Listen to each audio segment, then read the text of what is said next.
everyone. Welcome to our channel IAC Steno. We are starting the passage at speed of 110 word per minute. Start. Mr. Vice Chairman, Sir, I am obliged to the House for the general support this measure has received. I would like to clear up one or two points. I would begin by saying that this act, when it was passed and as it stands today on the statute book, is intended only to regulate and control industries. Its purpose is not to take over the ownership of industries. For that, we have got other measures and other methods to follow. The limited purpose here is this: wherever industries appear to be going wrong and wherever business of the mismanagement or bad management, public interest is affected, or production has gone down. In such cases, there is provision for government to take them over for a period and manage them. Now, it has been found in many cases that we have taken over and managed them well. I would like to point out that there are many very good examples where industries which a little while ago were going down have prospered under government management and control.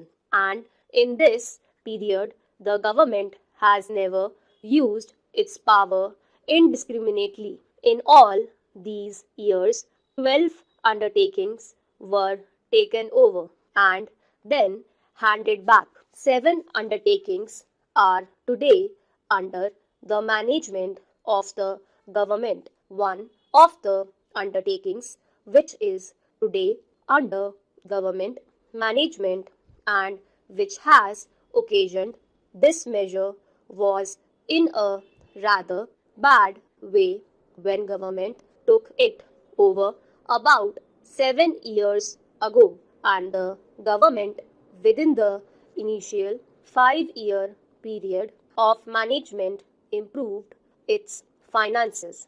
Its profits have gone up. Its reserves have gone up. The concern has considerably improved. But then it was again thought that it has to be continued under proper management, and government are of the opinion that this management has to continue. If the existing law remains as it is today, there is no course open to the government but to hand it back to the shareholders. This is one of the reasons why this measure has been brought forward before this House, because the law as it stands today does not permit more than one extension of such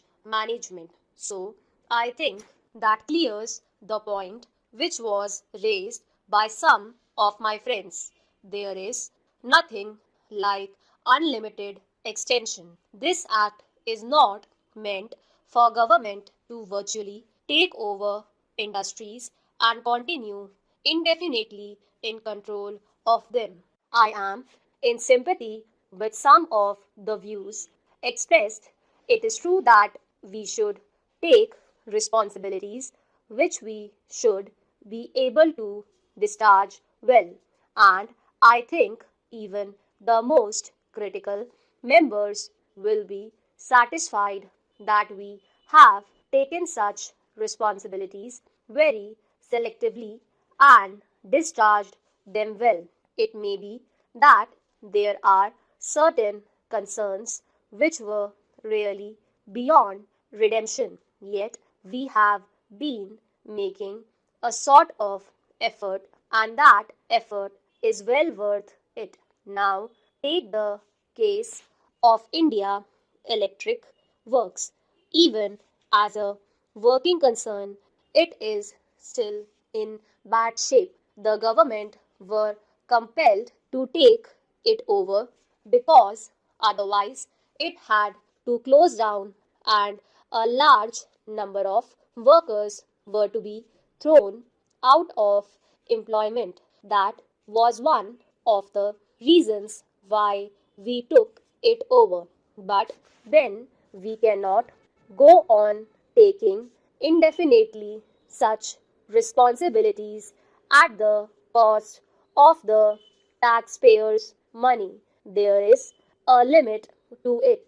And what is the limit to such cases? My only intention is that, to the best of its capacity, whatever is possible, the government should try to bring about improvements, and this provision of one extension alone should not stand in the way. Therefore, the amending bill gives powers to the government to extend control by periods of 2 years at a time, but by not more than 10 years in all after the expiry of the initial period of 5 years. In that period, it is supposed that the concern would be set in order.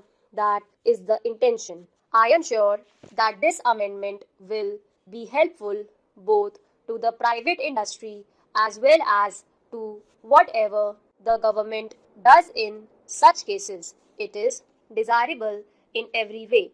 The honorable member referred to various companies which were mismanaged. I know of many cases, but my own and the government policy is that they should take responsibility in such matters after careful scrutiny and examination, and that meets the point raised by some other friends too. We should not take over such responsibilities indiscriminately. We are careful, and once a responsibility is taken, the intention is to perform it well. That is why it is not possible to take over many more concerns. It may be desirable, despite the limitation of the government, to take over the control and management of concern in the country's interest, and where the public interest is involved, the government cannot simply plead that its hands are full. We cannot shirk that responsibility when public interest